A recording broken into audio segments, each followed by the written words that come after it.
This podcast could potentially have adult language, adult themes, definitely drinking, and possibly the possibility of sexual content.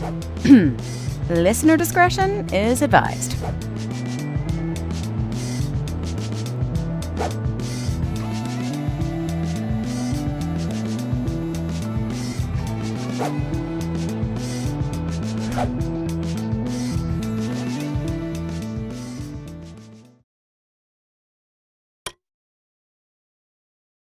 Welcome to Drinking with Authors, the podcast. I'm your host, Erica Lance. My co-host today, who has not been on in a while, but we're super excited to have her back, is J.M. Paquette.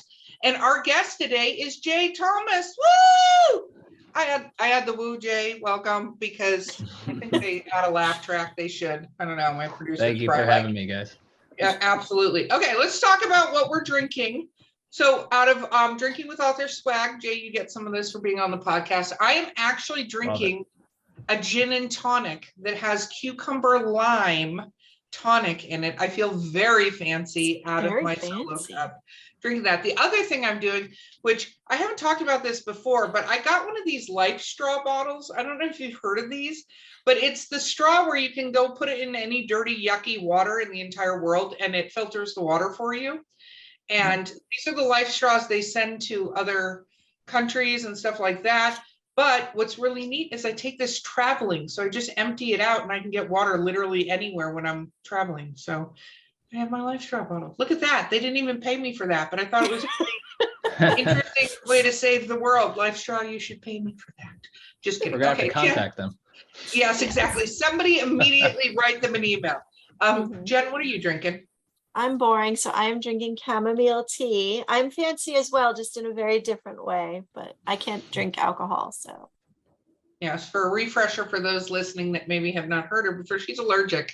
So it's fun, allergic to sunlight and alcohol. So she's basically a vampire with no perks. And a designated driver.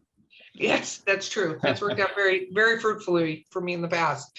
Jay, what are you drinking? So I have a classy red wine blend here. I actually, and this is a plug that my in-laws will be very happy about. They actually make their own wine. So What? I have the bottle right here. Yeah, they make their own wine. They import the grapes from Italy. And every fall they get together, big gathering, and they smash the grapes and bottle the wine, and then it ferments and sits for about a year, and then every year we unpackage it and have a couple of glasses. So that's what I'm drinking tonight. It's actually very, very great because there's no sulfites in it, so you could actually drink this and you don't really get hungover, which is very nice. Well, that is a brilliant proposition. I'm 1,000% behind that, and that sounds like what a fun way to do a family gathering, though. That's amazing. Yeah, they started doing it during COVID, and everybody loves it, so they just have kept doing it since. I think it's great. I need to learn to make my own wine. I wouldn't do that, but I would love to say that I did, and I just know myself. I'd be like, oh, this is so much work. Can somebody just send me a bottle? Okay, so what's the name of the wine? Plug it. What is it? Yeah. So the name of the wine, this is R&R Cellars, and then the wine at the bottom is Rooney Red Blend. They it's more of a just plug because they're gonna love it, but they don't actually sell it. So it's really more of a family thing. But so people could just be jealous. Yeah, exactly. But I could definitely send you guys a bottle because it's fantastic. Oh my goodness, yes, send me a bottle. Not Jen, she can't drink it. If you're going to send us each one, you can send them both to me. I'll hold it for her. It's fine. She's got it. So Jay, for the world at large here, what do you write? So I write fantasy. That's my project that I just published back in June. It's fantasy sci-fi. I actually published back in June, and I just finished up the second book in the series as well, that we plan on releasing springtime of 2022. And it's going to be the second book in the series, the Unifier. Very cool. You mean 2023, right? 2023. Yep. It's That's still okay. very early in the year. If you've got time traveling down to a science, we need to talk, but not live on a show. Yeah. There are a few things I'd like to fix from back then, but that's Oh, fine. yeah. We'll talk about that off the show. So I am assuming, so this was your first novel you've ever published? That's correct. Okay, is this the first story you've ever published? Yes. So I've actually been writing since I was 12 years old. I had a bunch of different projects that I did over the years through high school and college. And I actually wrote this first book that is now published as a screenplay initially. And when my daughter was born last year, I converted it over to a book. Didn't really think much of it. I always had written, but it was my wife who really pushed me to, get it out there and see if there was potential. And, one thing led to another. And, God willing, thankfully, everything worked out. And I got some serious interest from the publisher that I'm working with right now. And everything's been great since. That is really awesome. And that's that's fantastic, by the way, and congratulations. Thank you. Publishing a book, to me, whether you self-publish or you have a publisher, high fives. The amount of people that I talk to that say, oh, I'm going to write a book versus how many people actually write a book. There's a great percentage difference between Sure. those two things, Definitely. So that is fantastic. What made you decide sci-fi fantasy? What made you decide to go down that route? Please tell me you're a nerd.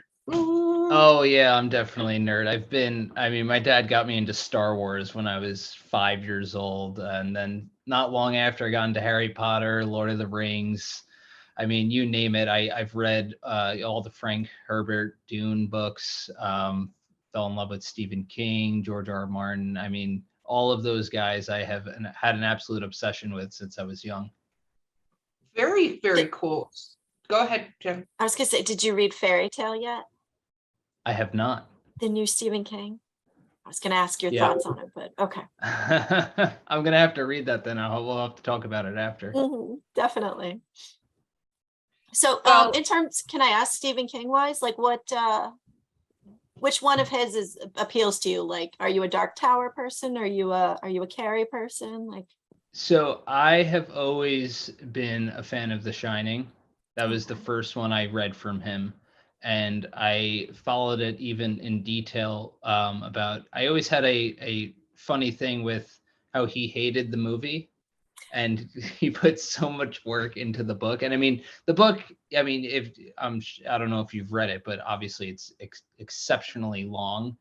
And I just loved that, he put so much work into this. And I kind of always had that obsession that if I were given the opportunity, in the next couple of years as I develop my, career and had the opportunity to work on a screenplay adaptation, I would want to maintain the creative control of the movie just because you see it all the time now. There's been mixed reviews with Dune as well. I've always had that fascination with, the writers that take their projects to the big screen and how it, converts over. So. Well, if you can do it, I think it's great. I think a lot of times people don't realize the amount of exposition that one has in a novel that's needed in a novel because you're building a world that people have to not get to see. I talk about this a lot on the show because I write screenplays as well. I've written plays, I've written screenplays. And one of the biggest problems is we have a lot of exposition and we have a lot of characters in a book because we have hundreds of pages in which to give this information out. And if you've written a screenplay, then you have 120 pages, but if you really shrink that down to the actual dialogue, you maybe got like 30 pages of true dialogue, you know what I mean? So you have to always, and it's great, I think, when you're able to do that. I think it's fantastic. I actually don't believe all authors are able to do that. And we had a host that had said that if you treat the movie like it's fan fiction to the book, you are in a much better place. If you're trying to get them to do the book as a movie, then first of all, you can never do a book as a movie. You can do a book as a longer TV show and something like that, or a series, but you'll never encapsulate a book in a movie unless it's really, really tiny. Or if you're Peter Jackson and take a really, really tiny book and make it into 3 movies, one or the other. Exactly. Exactly. Definitely. And it's also that's sorry to interrupt. No, it's okay. Go. It's your podcast. I think it's put it was specifically interesting too. I mean, you've seen, the same work with George R. R. Martin and Game of Thrones, and I mean, obviously those books are of an exceptional length too. And I think it was done very well, especially, the first couple seasons, and then obviously into the later seasons. I don't know if you We followed don't it. talk about Obviously, what happens in season 7 or 8 on this podcast. I don't.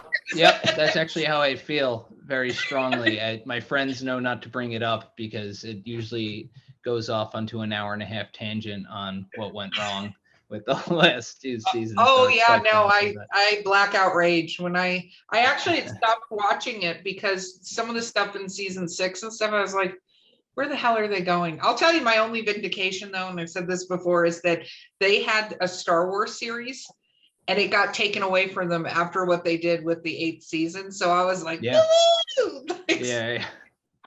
Screw you. So, That's how I feel with Star Wars, the 8th episode with Rian Johnson directing it, and he had a trilogy, and they butchered the 8th movie so badly. If I'm going to step on any toes here, but the 8th movie was terrible, and they canceled his trilogy because of it.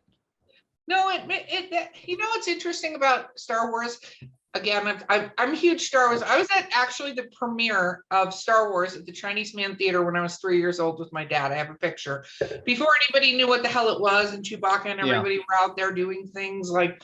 So what I think the problem with Star Wars is they decided to take the bad guy and the bad situation, and in the movies they could get away with redoing the Death Star and Jedi. Like, I get it, like we all fell along and we went, okay, here's the Emperor or whatever crap, right? Yeah. But then they did it again and they're like, okay, we're gonna keep, and I'm like, this is not that. No, this is, you have to come up with something new. Like, time has to have passed and now there's a new bad guy on the forefront, but you can't keep making big circular things that have some weird thing that they could be blown up from a garbage chute or some shit. Like, you got to stop doing that. And they didn't stop doing that. So that is what are you going to say, Jen? The look on your face. No, I like everything, so I'm the wrong person to talk about it. But I think that there is something to that idea that, yes, it just keeps happening. Like, no matter how much you try and how many good guys you have fighting against evil, it still comes back in whatever form. Like, you're never done fighting the good fight. But I'm saying new form. That's all I'm saying. I can understand that, but also sometimes the same form. Sometimes in multiple movies. To Jen's point, the famous saying "history repeats itself."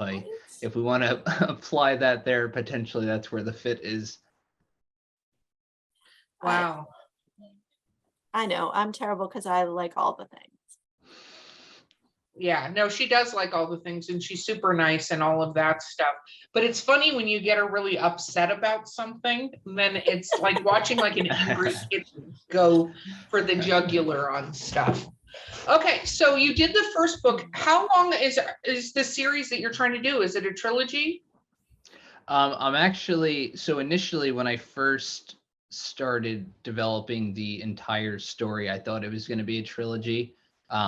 When I had finished the second book, the idea for the whole world has kind of, I mean, you know, when you write something, it kind of evolves over time, especially as you get through. Now I'm at the point where I could easily foresee past a trilogy. It's probably going to be 5 or 6 books total, all said and done. Well, if people keep wanting you to write them, that's a completely different story as well. That's what we're hoping for. Yeah, it's hard to walk away. And plus, then you have all the little spin-off novels and stuff like that. So do you have a world building book where you keep notes and keep track as you build things? Yes. Yeah. So I have a very, very detailed, basically it's, as a manuscript right now, and it's very obviously rough at the point. I haven't really went into strictly developing it. As far as the first book though, each chapter, when I go through the first book, there is about a page of, I take, a hypothetical scroll from the world, and the scroll actually tells stories about the world. That's And cool. in addition, yeah, it actually relates to the chapter. When you read the chapter, you can go back and you could actually see the relation of the events and the story that I'm crafting in that beginning piece of the chapter. I am especially paying attention to that because I want to develop that at some point into like a completely separate, almost like, textbook or encyclopedia for the world. Like the Tales of Beetle Bard, if you're J.K. Rowling, like where you take the Correct. stories in the world. Yeah. Or it made me think of Dune, because Dune starts with those little, like, her comments. Exactly. And then, Yeah. That's That's a where I great got the framework. inspiration from. I had that. That's cool. I never caught up with the stuff in Dune though. All those little things she said, I'm like, okay, I just have to ignore it. Give because I me know back what to I'm more up Dune. to. Yes, like it's crazy. So if you've been writing since you were 12, what made you finally decide to go, I'm really doing this. I'm gonna actually make it happen.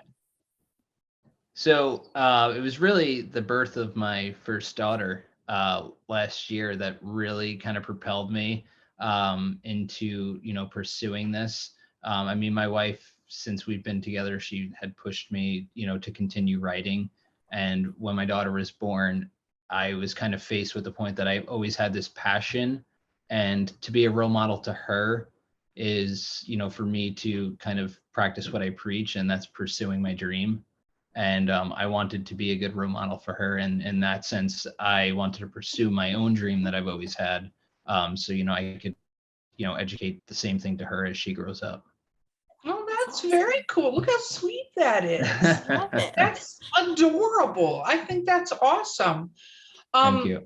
So how quickly, so you said the first one was a screenplay. How long did it take you from the beginning of it to get it to a novel? Like when you actually moved it, because the screenplay, which is great, as we just discussed, is not that many pages of a novel when you go to Correct. Yep. So Yeah, so it was probably about start to finish, because I had for the most part some of the story kind of crafted into. So when I wrote the screenplay, I also did world building for the screenplay. So I had some rough drafts, kind of nothing formal though. Start to finish, from a screenplay to the first draft being finished of the book, it was about 4 months, start to finish. wow. So That's you good. are going Yeah. to be a very fast writer. Well done with that. What about book 2? How long did that one take you? Book 2 was about, I'd say, 6 months, because that one's a bit longer. And I actually, when I wrote the second book, I had a newfound appreciation for people that write sequels, due to the fact that when you're writing the second one, there's so much continuity that has to be kept into place, characters in different places, story, history of the world beforehand, that I actually, while I was sitting down and writing this, I was like, I really appreciate people that put out good sequels, because it's exceptionally hard to do when you're writing it yourself. Oh, I agree 1,000%. That is why I absolutely do not write fantasy and science fiction. You are welcome.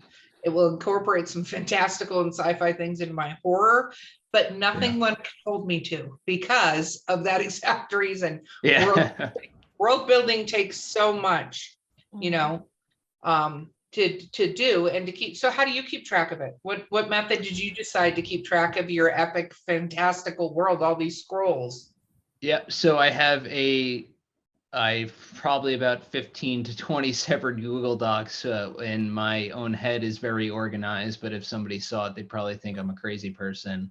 I also have a board of characters, in my apartment, that has all the characters listed. It's kind of a general timeline too, that I look at for visual help while I write, to, kind of gauge exactly where the characters are, and where the world is at, because the world's actually constantly changing as well.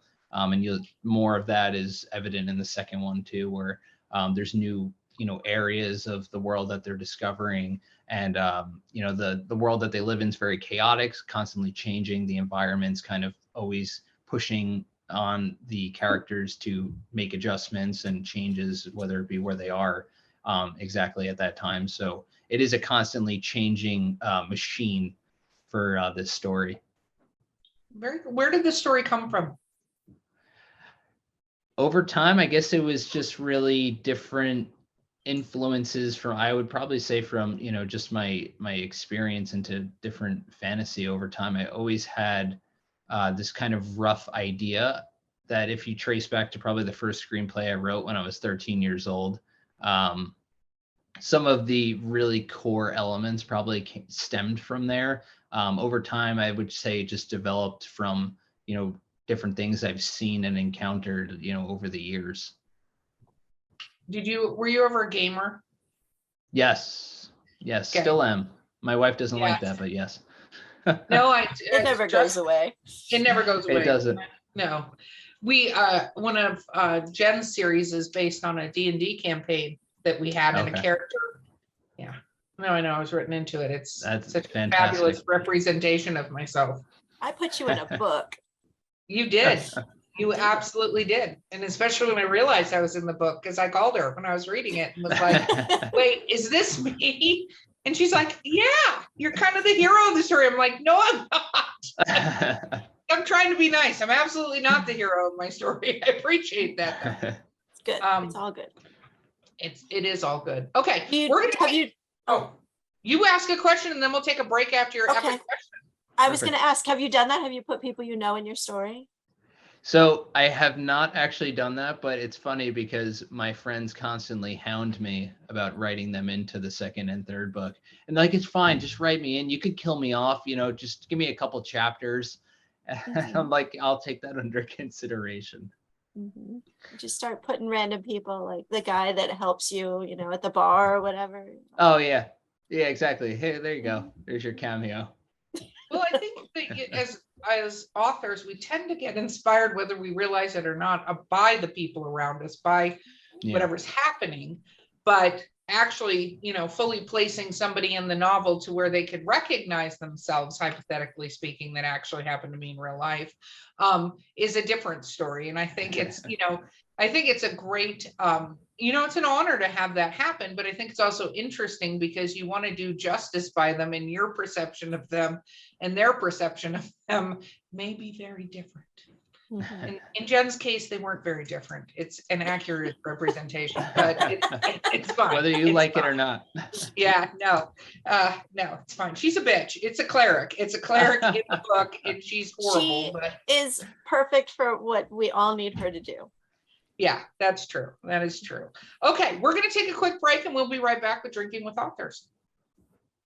Sample locally sourced, quality distilled spirits in the beautiful Columbia River Gorge. At Skunk Brothers Distillery, we're family owned, brewing small batch grain to bottle spirits, just like our grandfather did back in the Prohibition era. From handcrafted bourbons and moonshine to flavored blends and cordials infused with local fruit. Join us for a tasting tour and buy Skunk Brothers Spirits straight from the source. It's all in the family at Skunk Brothers Spirits, located in Stevenson, Washington. We're back with Jay. So you're hoping to release in spring of 2023. What is your goal writing wise? How many books would you like to get out? Ideally, I want it to be 5 or 6 books in the entire series. I actually have thoughts as well for, like you said before, some of the spin-offs, as well, as far as definitely one book taking place before the entire main storyline begins. And it kind of gives a lot of, story and kind of plot onto how the world actually got to where it is. Because the book actually takes place in the 12th millennia, and that is well into the future. And obviously a lot has changed, and it doesn't really accurately represent, what our world looks like right now. So it's really important that this spin-off that I want to probably incorporate at some point gives some, accurate depiction of what actually happened to get the world to where it is right now. So have you had the character, I got to ask this because this is what ends up happening, and I think it's important with spin-offs, right? Is Sure. The reader feedback, because there's going to be characters that you're not even aware of that these readers fall madly in love with, that are not necessarily the characters or the plot line that you thought they would fall madly in love with. I always call it Bob the barista that used as a plot device to get from whatever barn to this thing. You're like, this person sold them horses at this inn, right? And then all of a sudden, whoever that person was is like your reader's favorite character, and they want to hear more about Marcus the innkeep. So have you encountered this yet? Yeah, I actually have. I had one of my close friends who was one of the first to actually read the book. About halfway through, he sent me a text. He's like, "Oh, I really, really, really love this character." He's like, "I know he's not a main character, but I just love, his role in the story." And then, sure enough, without even saying the character's name, I don't want to spoil it, the character dies at the end.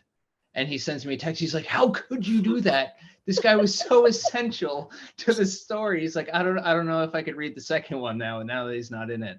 And it's funny because I had that very, very immediate from the release when I first started having people read it. So have you done in-person events yet with readers? Have you done in-person events is I guess the first question.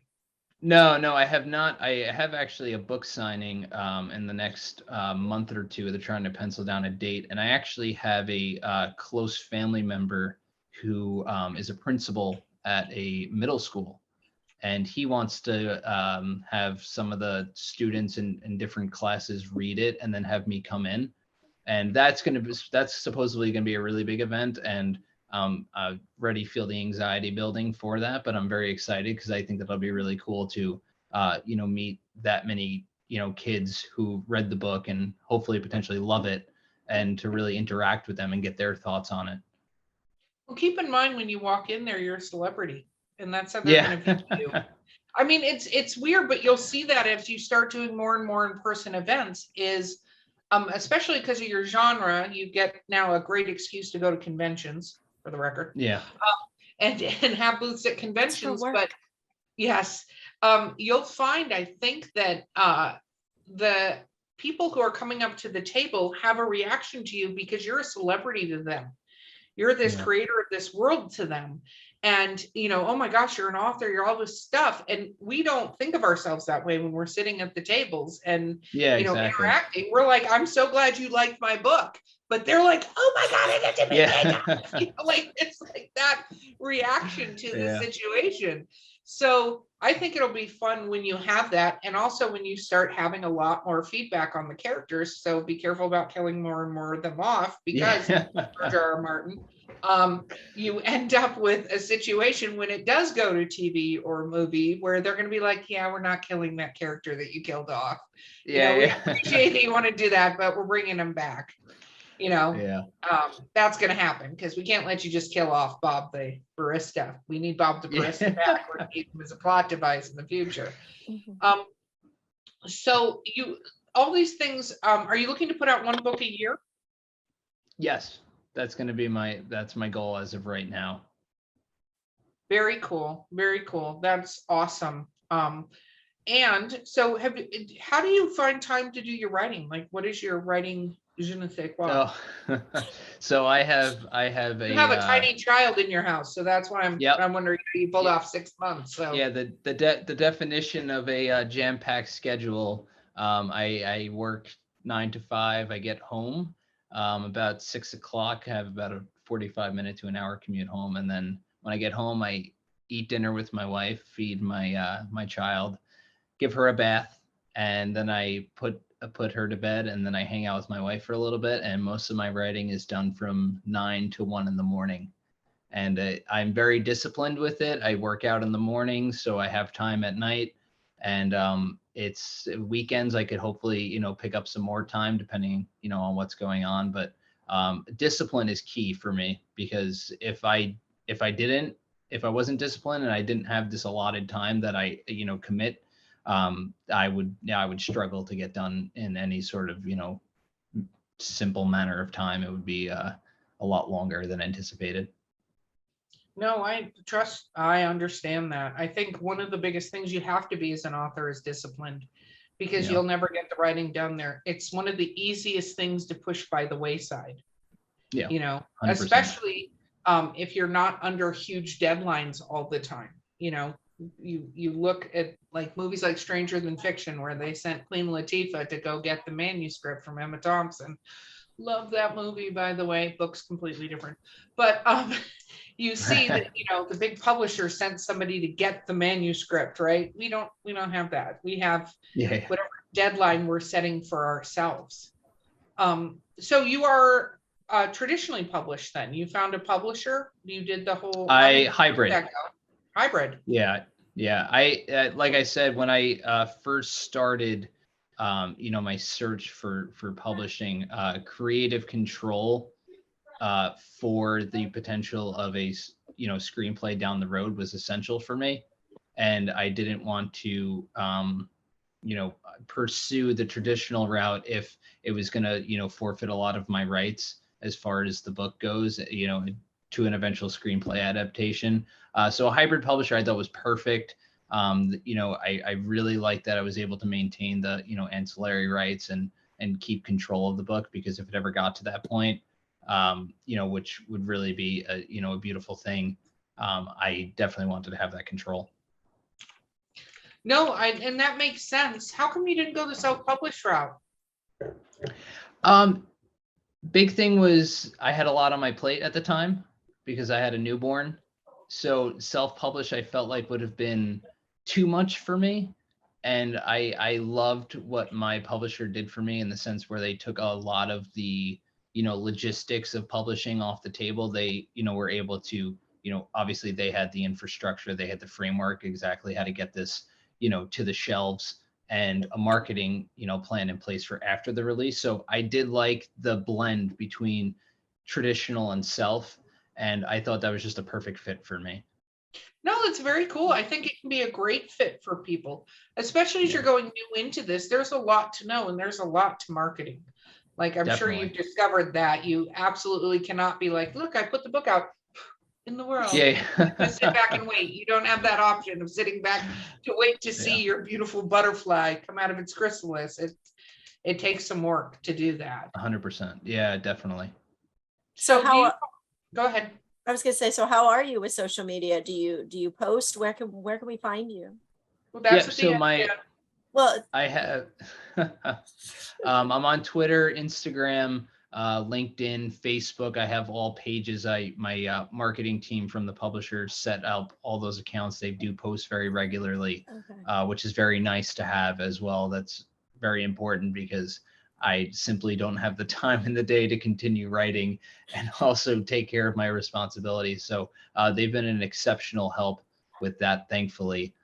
So across all of those platforms, I am on and actively engaging. That's good. Very, very cool. What have you found as far as now that you're an author? What was it like when you first got that book in your hand?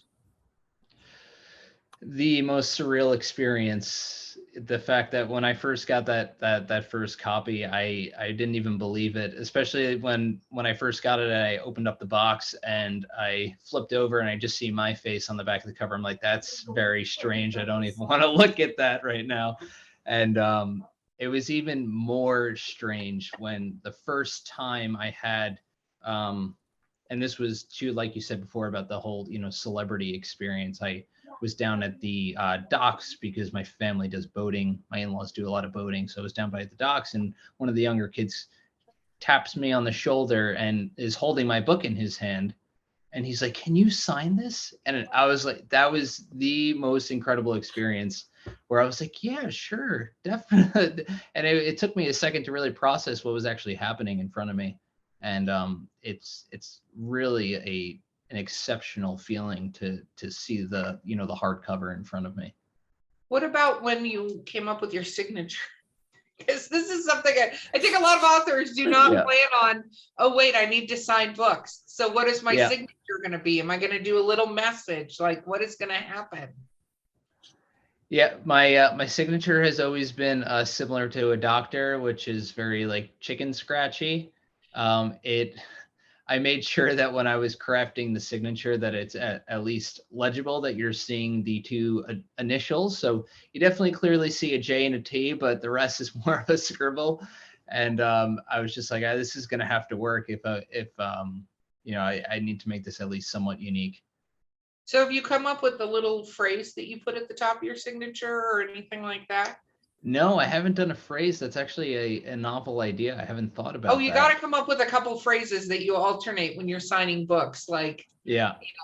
if you're Spock, you put live long and prosper. Like, I do hashtag team, and the book 1 I signed Team Rory, book 2 I signed Team Cloud, and because I do love triangles. Yeah. And then I alternate on book 3 to who it is. So that's what I love do. that. That's yeah, a good idea. I usually I'm gonna write. have to think of this. I hope you don't sleep well tonight. And then so I think it's just a thought, but to put a little message, because some people want it personalized, some people don't. I always think it's funny when in like little libraries and stuff, you find personalized books, and I always go, how the hell did that get there? Yeah. Like what was that? With all my love to you, Susan. And Susan was like, no. She's like, I'm gonna return this. You're like, yeah, I didn't like it. Thanks. Yeah. What were you gonna ask? No, I was gonna say that I had a couple of things that have already come to mind now that you said this about the little phrase under, because initially when you said it, I'm like, I had thoughts ran to my head, and there's actually a couple of different phrases in the story that are repeated that I think I have a new phrase that I get to attach to my signature now. Woo, look at the difference we've made in Look the at this. world. Like Dun, Synergy. dun, dun. Well, I think that'll be exciting. Have you done any panels yet? Have you done any like talking to a large audience yet about your book? No large audiences. I have appeared on 2 other podcasts, which my first one was very, very nerve-wracking because I never did anything like this before. I always love having conversations with people one-on-one, but a larger platform, I've never really had that much of an experience. I don't mind public speaking. I just never really in the situation much to engage like that, but I would definitely like the opportunity at some point, because one, I think, talking to a large audience first says great things that I'm doing the right thing, that I have an audience that actually wants to hear about what I'm saying. But 2, I think it would be a really cool experience. Have you applied for Dragon Con? No. It's open right now for authors and stuff like that. You should. Professionals. Yeah. The professionals application is open. That's a whole experience, because if you go, they'll put you on all these different panels and stuff like that. And then you get like real crash course of live and in person with a bunch of other nerds. One of the best things ever. Yeah. So I have to apply for that. Yeah, I mean, I've gone to Dragon Con like 8 times, but we actually were professionals, me and JM, last year, and it was a lot of fun. The last day I was there, I got to do an entire panel on Ryan Reynolds. It was amazing. That's great. So much fun. But it is a lot of fun when you get to do panels. I really suggest doing that and looking at the different conferences. And when you go to a convention, even in Artist Alley, reach out to them and say, hey, I'm an author, I'm willing to do panels. Because sometimes they don't know that people are willing to do panels. Even if you have an Artist Alley table where you're selling books, you can let them know you're there and you're willing to do a panel, because it gives you, I will tell you, you'll get so many more sales when you do a panel. And then, people are in there, they're going to come right to your table and buy your book. Like, definitely. That's how it works, which is it's a ton of fun, but it definitely can get interesting depending on who's on the panel with you and if somebody's moderating or if you're moderating yourself. So there's lots of scenarios for you to be prepared for. Hopefully we're not scaring you, but be prepared. No, I love all this. I appreciate all this information. It's really helpful.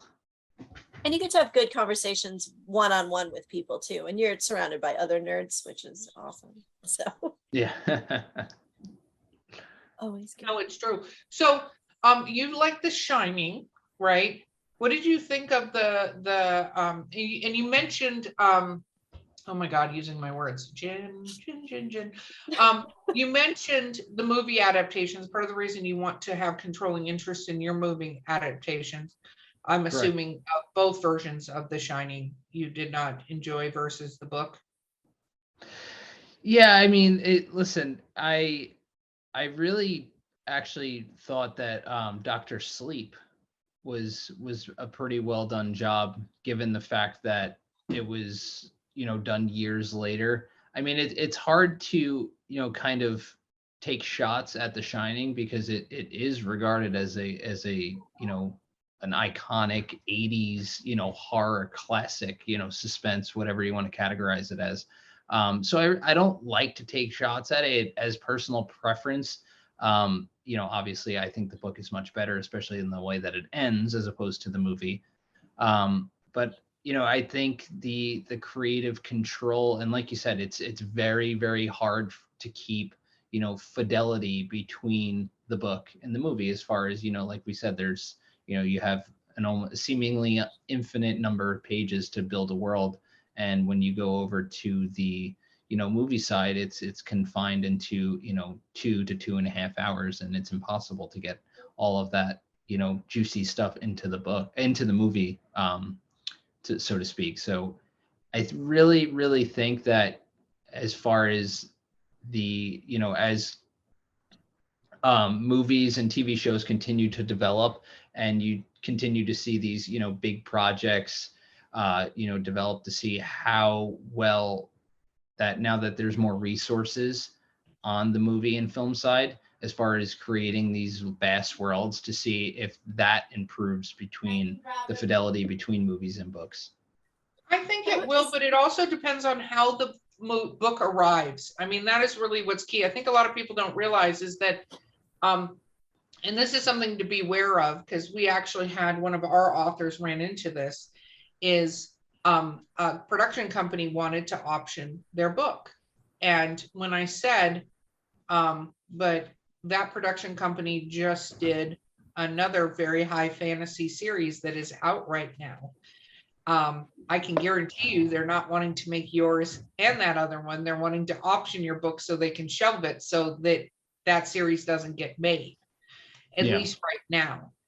So I always think, is it that, did the person find your book and fall in love with it and want to make it into a movie? Or did somebody very low on the totem pole go, hey, have you ever read this book, blah, blah, blah? Because sometimes whoever the screenwriter is, if you're lucky, reads the back cover matter and that's it, and doesn't actually read the book. Sure. And, a lot of people don't realize that, but you can see that in movies where you go, oh, they only read the back cover of the book. Like they didn't actually read the entire book. And you can tell that by how that goes, so to speak. You know what I mean? Like, definitely. how the movie goes, you go, they just got this name. Oh, they named the character. They have no idea what it looks like. Cool. Yeah. Cool. Like there's no Shining in the Shining movie. Yeah. I mean, well, there is that. I but it's just a separate entity. I did watch Dr. Sleep, and for the record, I know this is terrible because JM here is huge. Stephen King did her dissertation on The Stand, whatever. Published book, fine. I bought that. I'm supportive. I'm a friend. Didn't read it, but I bought it. It's a dissertation. But I will say I was watching Dr. Sleep with another friend, and I'm like, why does this seem like a Stephen King thing? Like I didn't even get that it was Stephen King. That's how bad this was. I'm like, this seems like a Stephen King book. And my friend turned and looked at me and she's like, this is a sequel to The Shining. And I was like, that makes a lot of sense. What is this whole thing? And she's like, that's The Shining. And I was like, well, that wasn't in the first movie. Like, or the second first movie. Like, that's, and this is from, not that there's anything wrong with Stephen King. I was a big fan of it and stuff like that. I haven't read it. I'm quite sure close to either one of you two human beings. I have no doubt, but I thought that was very interesting because even I was like, oh, so like these, that's what The Shining. Okay, cool. Now I got it. Awkward. So is this, you have 5 or 6 books or 20 or 30, depending on how popular this gets and how deep down the rabbit hole of your world you go. Are there any other things you want to write? Like any other book ideas? Yeah, so I do have about 4 to 5 screenplays aside from everything I worked on over the years, different ideas, basically almost, fully completed screenplays that I would have an interest in potentially exploring. Time management's a key thing. I only have so much time in the day, month, year to, focus on one thing and then kind of, shift gears to something totally different. It's just with this project specifically, I can't afford to go on to a totally separate project because it requires so much brain power and focus to actually stay within the world that I'm writing. For me to go off and work on a totally different project, I mean, it would just kind of derail exactly where I am at the moment. And I mean, when I sit down and write, I have to take about 30 to 45 minutes just to immerse myself in the world. Otherwise, I will not be able to get going and actually and write. And I'll just sit there and spin the rubber a little bit. Well, it seems like you write pretty fast though, once you get past that 30, 45 minutes. Once I get started, I can't stop. You're Wow. like, it's 2 a.m. Yeah. It's fine. Yeah, it's fine. I'm going to keep going. One Your more chapter. characters talk to you? I'm just curious Yes. if they do? Do they talk to you Yeah. all the time? Yeah, I try. Luckily, I'm so busy throughout the day that it's not as bad. But sometimes when I have free time on the weekends, I find myself that to be an increasing thing. Where if I have any sort of downtime, I find myself where my characters are talking to me or I'm talking back to them. Do you keep track of that? Go ahead, Jen. I was going to say, do they listen to you? Like, you're like, this is what the book is about. This is the story. And they're like, no, I'm not doing that. I'm going to go have a sandwich. Yeah, I mean, I have, so the protagonist of the novel is exceptionally headstrong and defiant even.